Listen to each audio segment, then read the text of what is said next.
What's up? Give it up for this snack. Hey, I just want to shout out to my friend Steve, because leaders sit on the front row. Oh, yeah. I would shout it out to the rest of you, but hey, the snack is back. Okay, all right. Hey, welcome to Youth Rock. If this is your first time, thanks for hanging out with us. You know, we tried to make it romantical. You'll get some flowers and pasta. That screams romance, right? Okay, we're glad you're here. It's going to be a good night. Listen, our series is called Rizz Games, and I feel entirely too old to say that to you. So that's the series, okay? So I'm probably not going to say that word more than one more time, which was last week Pastor Philip talked about Rizz and clout. Those are dumb words, y'all. Listen. Listen, this is my one soapbox for the night. Like, do better, Gen Z, okay? Like, come up with something mildly more interesting than that, please. And then explain it to me, because I don't get it. Okay, no, but that's okay.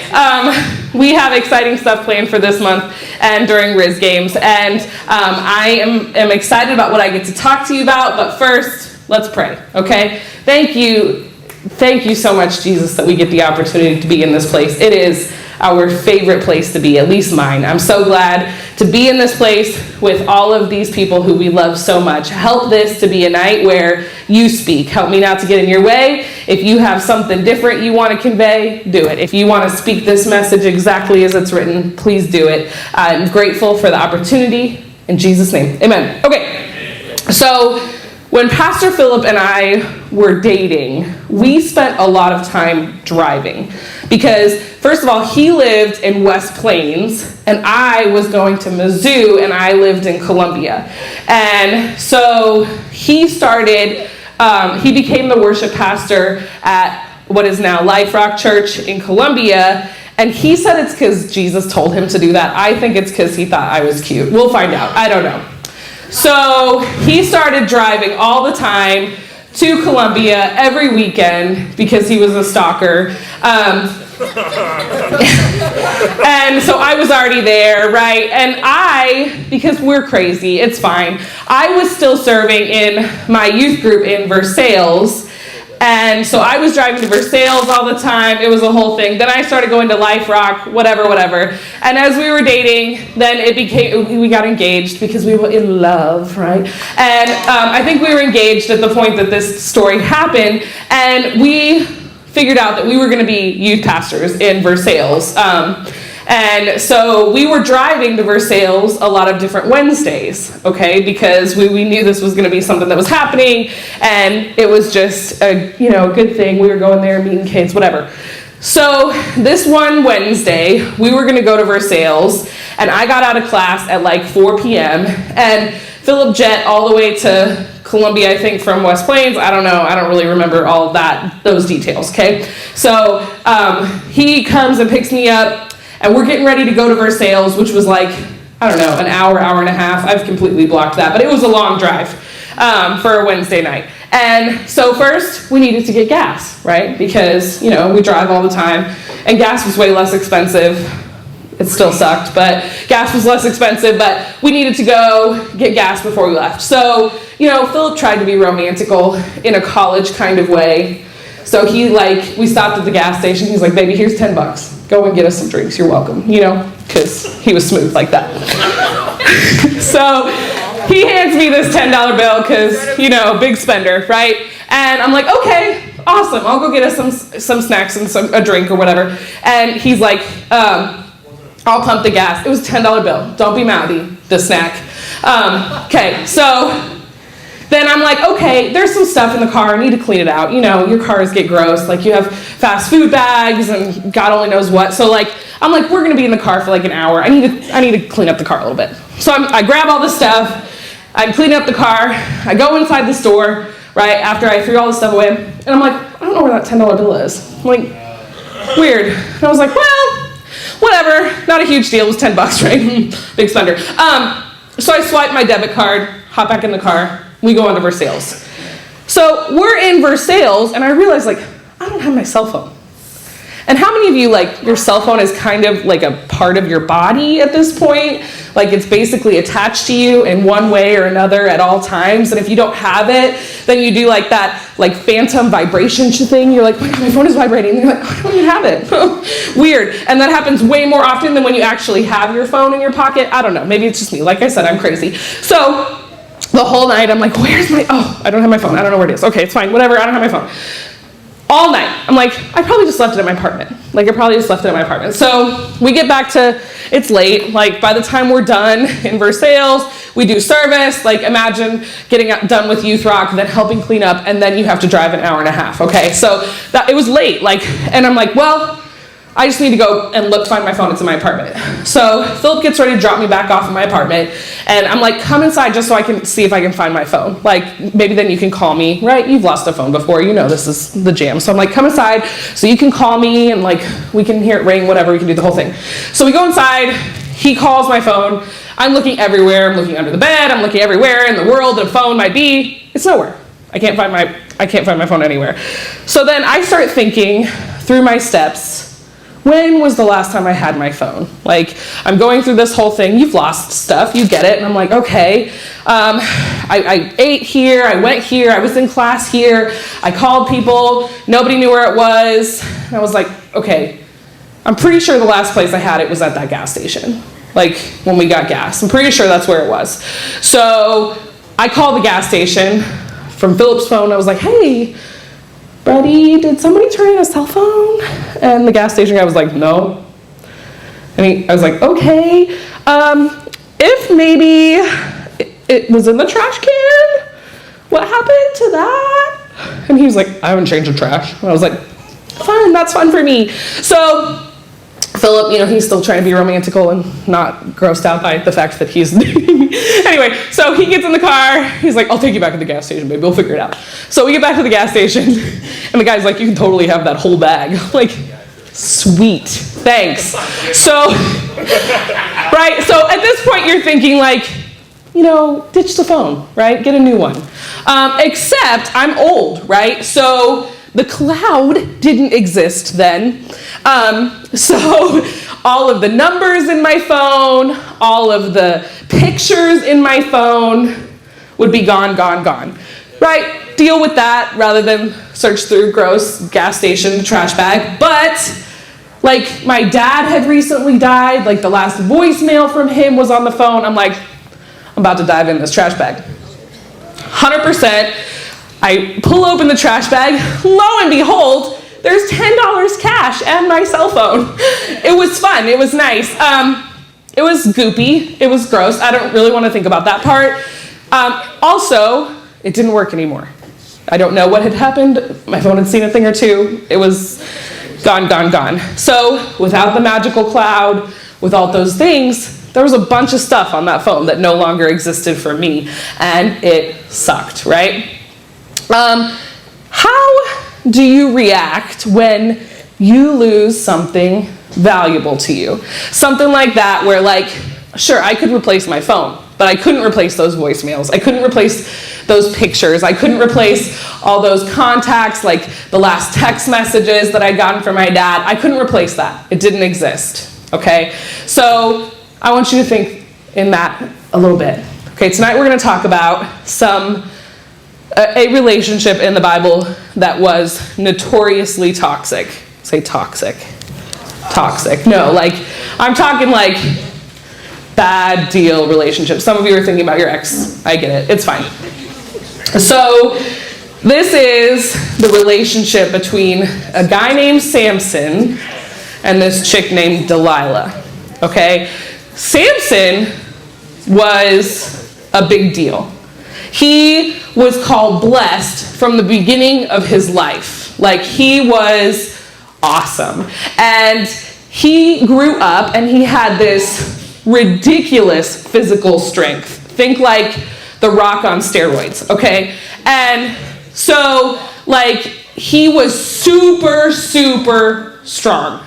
And there was just one caveat to his strength, and that was God said his hair was never to be cut, and if he never cut his hair, he would always be like this ridiculously ripped, buff guy who could just take on the world. Like, cool, he could rock a ponytail, okay?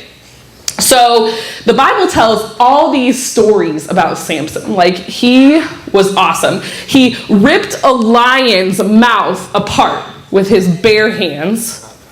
Another time, he caught 300 foxes and tied all their tails together and then lit them on fire and sent them into the Philistines' camp, and it burned up everything.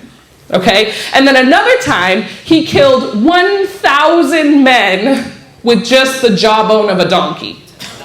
Yeah. Right? He was a beast. Like, Samson was awesome. Several times, the Bible records Samson asking God directly for something, and like that need is met specifically. God's like, sure, no problem. Totally cool. Here's a donkey jawbone. Take it out. He had this favor and this super powerful relationship with God.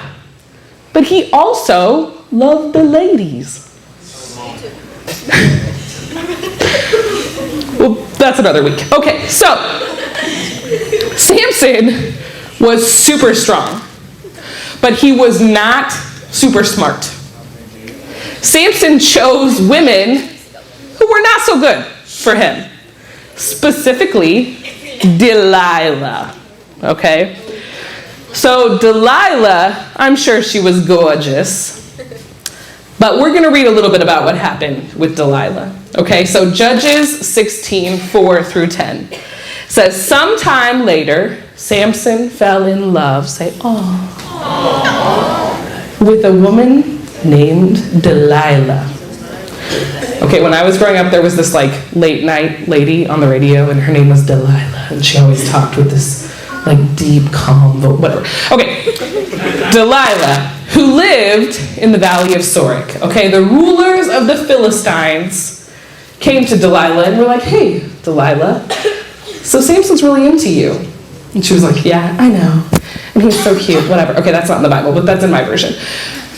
And they said, can you please entice Samson to tell you what it is that makes him so strong and how he can be overpowered and tied up securely, and then each of us will give you 1,100 pieces of silver. So like, Samson was super into Delilah. Turns out, Delilah, not so much into Samson. Because she was like, sure, yeah, let's go, okay? So Delilah says to Samson, Samson, can you please tell me what makes you so strong and what it would take to tie you up securely? So Samson's like, yeah, baby, I can totally tell you that. Because Samson's stupid, right? So he's not totally dumb because he doesn't tell her the truth, first off. He says, if I were tied up with 7 new bowstrings that have not yet been dried, I would become as weak as anyone else. Okay? So here I'm thinking, Samson really likes Delilah. He's trying to like give Delilah what she wants. Like she wants to feel like she knows stuff. Cool. Then Delilah tells the Philistines, and they buy her 7 new bowstrings, and she ties Samson up with them. And she'd hidden these dudes in the inner rooms of her house, and then she cries out, Samson, the Philistines are coming to capture you. And Samson snaps right out of the bowstrings. But here's the thing. Samson told Delilah what would take his strength away, because he's trying to like impress her. Is this Rizz, right? Okay, we'll see. So he's trying to impress her, but then she tries to take his strength away. She hides all these guys in the house and is like, Samson, oh no. And it didn't work, right?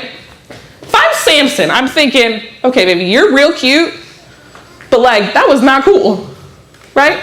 That's a red flag. Samson goes on with that.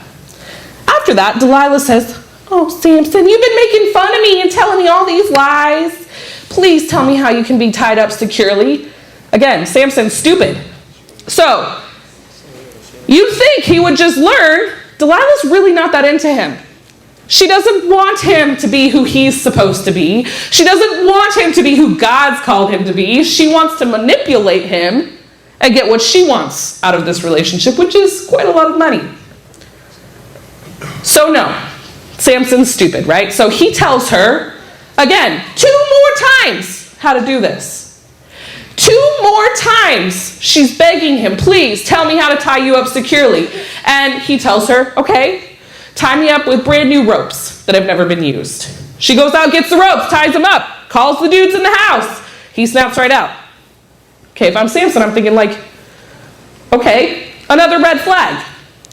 Here's the thing though, sometimes we think someone's so great. We have this perception of them in our head. They are so great. I love them so much. We just let those red flags just fly high. And we keep rolling. Delilah so clearly doesn't care about Samson. And she's still in this. And he's still trying to make her happy. So, you'd think, okay, Samson, like, he's got favor with God. Like, 2 times, right, bro? Like, you get this. No, same thing happens again. This time, he tells her that if she weaves his hair into the fabric of a loom, then he's going to lose his strength. Now, that sounds dumb to me too. But here's the thing. She's getting closer and closer to the truth as we go. Okay, first they start with bowstrings, then they go to rope. Now he's actually got her at hair. Like, that's what takes his strength away. And at this point, he's getting so close, so real with her that, like, she's, weaving his hair. Creepy, right? But still, here's the thing. She is still getting some more and closer and closer. And oftentimes, that's what happens when we are compromising a little bit more. Okay, like, I didn't really love that. I didn't really feel comfortable with that, but we can try again. We can go a little further, but it's fine. We can compromise a little more. And it's not necessarily like you notice it because you're getting closer and closer and you're just thinking, well, I did that. What's a little more? Like, it's fine. What's a little more? So then Delilah uses some words that are still used to manipulate people in relationships today. She says, Samson, how can you say you love me if you don't share your secrets with me? Maybe nobody says to you, share your secrets with me, but I can bet some of you have heard, how can you say you love me if you don't fill in the blank? Okay? So then she nags Samson. Samson, if you love me, if you really, really love me, you will tell me this. If you really love me, you will do this for me. If you really, really love me, we can do that. I mean, I guess you don't love me if we can't. If you won't. So, Samson tells her that the secret to his strength is that his hair has never been cut. And if it was, he would lose his strength. So then, she does exactly what she has proven she is going to do. And she gets Samson to fall asleep with his head in her lap. And she calls for somebody to come and shave off his hair. And his strength is gone immediately. And he is as weak as anyone else and is immediately overtaken by the enemy. So what does that mean for us? If you stay in the enemy's lap, you are going to lose your strength to say no. The first time homegirl Delilah tried to manipulate Samson, the first time she proved she did not care about him, she only cared what she was going to get out of that relationship, Samson should have walked away. The first time she lied to him, the first time she hid those dudes in the house and was like, let's test this theory out. Red flag. Walk out. But he didn't. And he just kept getting closer and closer and closer to the enemy until he no longer had the strength to say no. And he compromised, and he gave up the thing that mattered most to him. Samson trusted himself with someone who clearly did not have his best interest in mind. Now, I don't know Samson personally, but I imagine that his physical strength made him feel a little bit untouchable. He was buff. Like, no one had ever been able to come up against him. He could take anybody down. He probably figured he could handle himself because nothing had come between him and God's purpose before. But here's the thing. Staying near the enemy will sabotage your destiny. Before Delilah, Samson was a beast. He could take on anybody and anything. He took out entire armies with the jawbone of a donkey. One smooth-talking girl is all it took for Samson to give up everything. One girl. Maybe that came a little too close to home to some of you, sorry. So, there are a lot of people in our culture who tell us it's okay to compromise. It's okay to give in a little bit. It's okay to do this thing as long as you don't do that thing. Listen, I am not only talking about sex, okay? It's okay to vape as long as you don't smoke weed all the time. It's okay to smoke weed if you're not doing cocaine, right? It's okay to drink sometimes as long as you're not drinking all the time. It's okay to do this as long as you don't go all the way. It's okay to compromise that as long as you're still in church on Wednesdays. It's okay to do this as long as your parents don't find out. It's okay to go there as long as he doesn't know you were there. It's okay. We can make these little compromises. It's okay. You can take a little as long as you don't take a lot. It's okay to flex your morals a little because it's not going to hurt in the long run. But look what compromising a little bit and a little bit did to Samson. Each time he gave in more and more to Delilah, and he got a little more comfortable with getting closer to the truth. A little more comfortable with getting closer to the thing that was inevitably going to destroy him. Here's the thing. Compromising yourself in a relationship isn't even all about sex. In relationships, you allow yourself to be vulnerable and intimate. Now, that is not a bad thing. It is how, hopefully, eventually, you will meet and fall madly in love with the person that God intended to be your partner for the rest of your life. But if you aren't careful, people and that person that you are putting in that front place in your life will take a place in your heart that was intended for God alone. Just as Delilah picked away at Samson's resolve until she took his God-given identity from him, if you aren't careful in the relationships that you are in, even without sex, you idealize someone who is not God to a place of Godship in your heart, to a place where you put them over everything. A place where they are your sun, your moon, and all your stars. Where it doesn't matter if they say jump, you say, how high? Let's go. I love you so much. Let's go. Let's read the end of Samson's story, okay?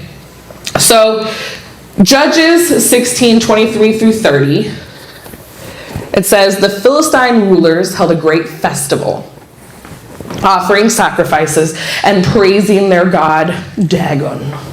He sounds savage too, but he's not God. Okay, so they said, our God has given us victory over our enemy Samson. No, actually, it was Delilah, but that's okay. So when the people saw him, they praised their God, saying, our God has delivered our enemy to us. The one who killed so many of us is now in our power. Half drunk by now, the people demanded, bring out Samson so he can amuse us. So he was brought from the prison to amuse them. And they had him stand between the pillars supporting the roof.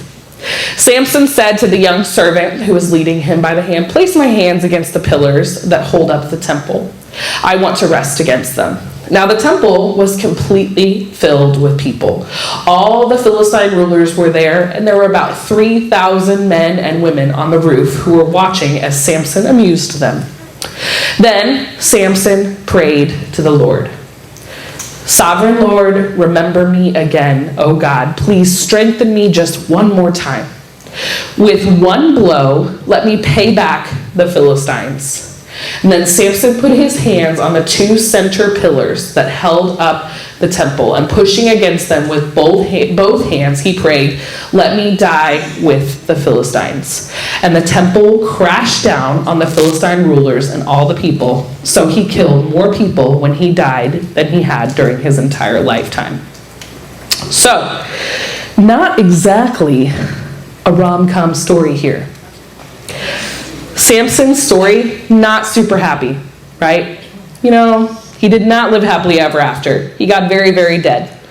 But the thing that I think is so important, and I hope that you take away tonight, is God will use your biggest failures to bring himself glory. Now, throughout all of this, maybe you're thinking, there have been some people that I have let a little too close. There have been some people who I have lowered my morals for. There have been some people who I let talk their way into a place of Godship in my heart. There have been some people who let me down. There have been some times when I made some compromises that did not help me or my relationship with God. I feel like that's probably true for most of us because we are human and we make mistakes. We should live our lives in a conscious attempt to please God and follow his will. But we make mistakes.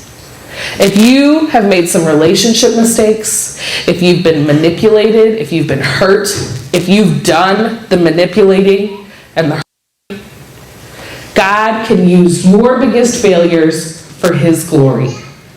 Now, Samson's end, not pretty. It could have been a totally different story, filled with more epic moments of these valiant victories of like a toothpick taking out an army, like all of that. Totally Samson style. He could have made it happen. But one girl got in the way of that, and he allowed himself to rest in the lap of someone who did not have his best interests in mind. Sometimes God has to allow destruction to get you out of the enemy's lap.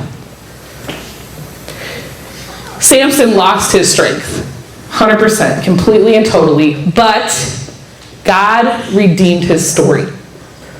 Tonight, God can redeem your story too. No matter what you've lost, no matter where you've been hurt, no matter what's happened, no matter who's let you down, no matter who you've let down, no matter what compromises you've made, there is redemption with God.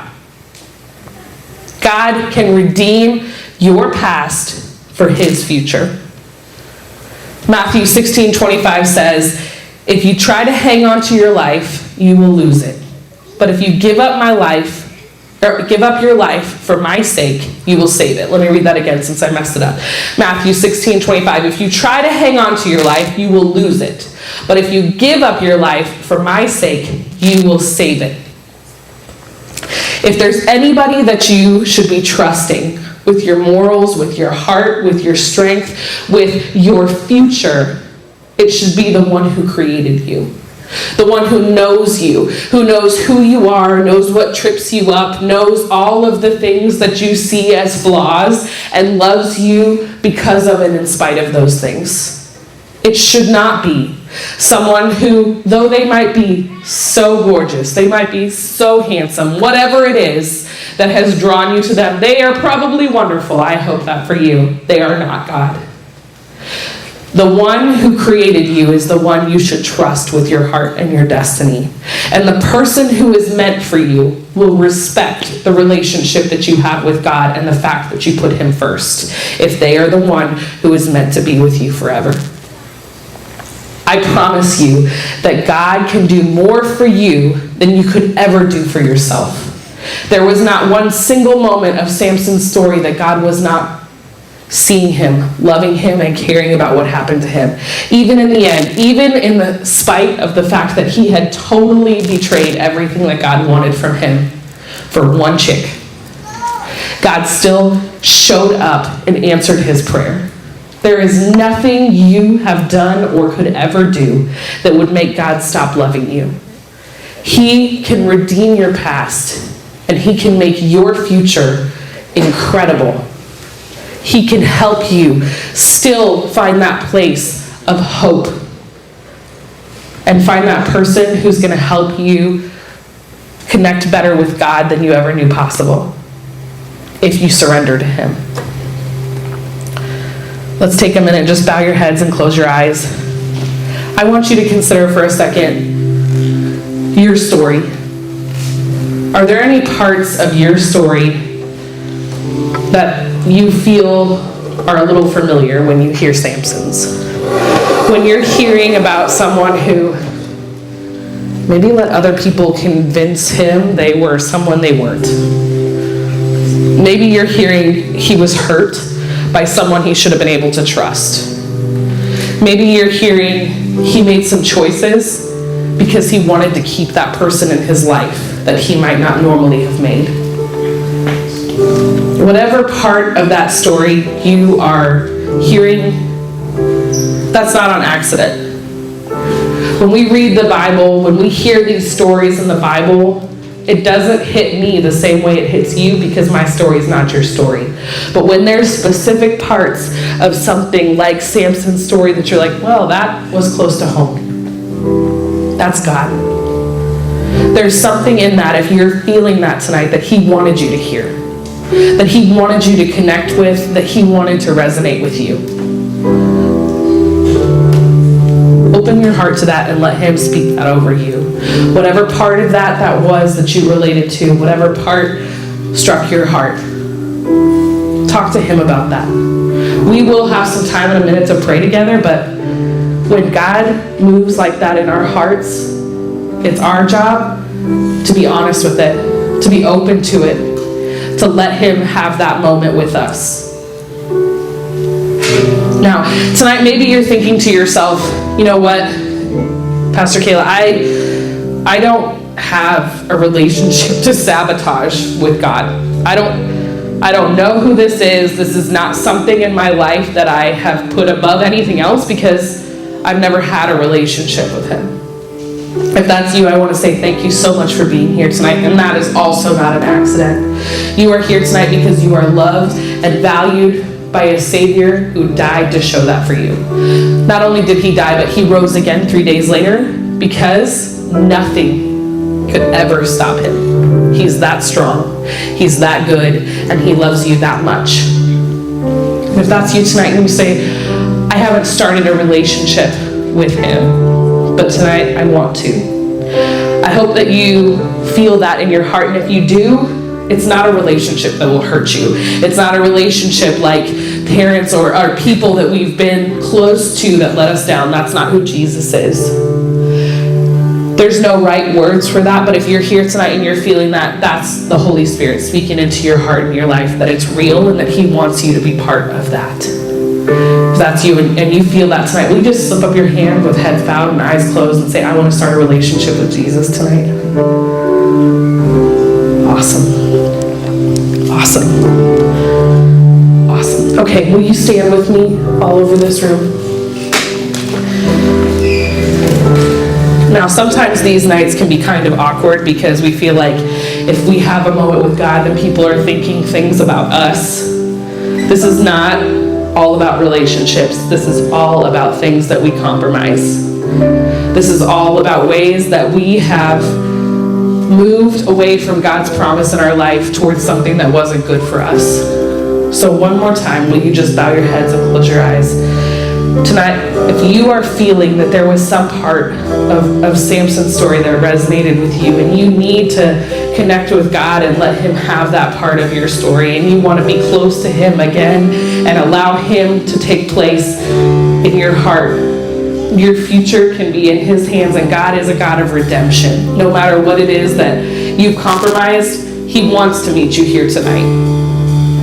I can't drag you up here. I can't pray you into that moment, but God can.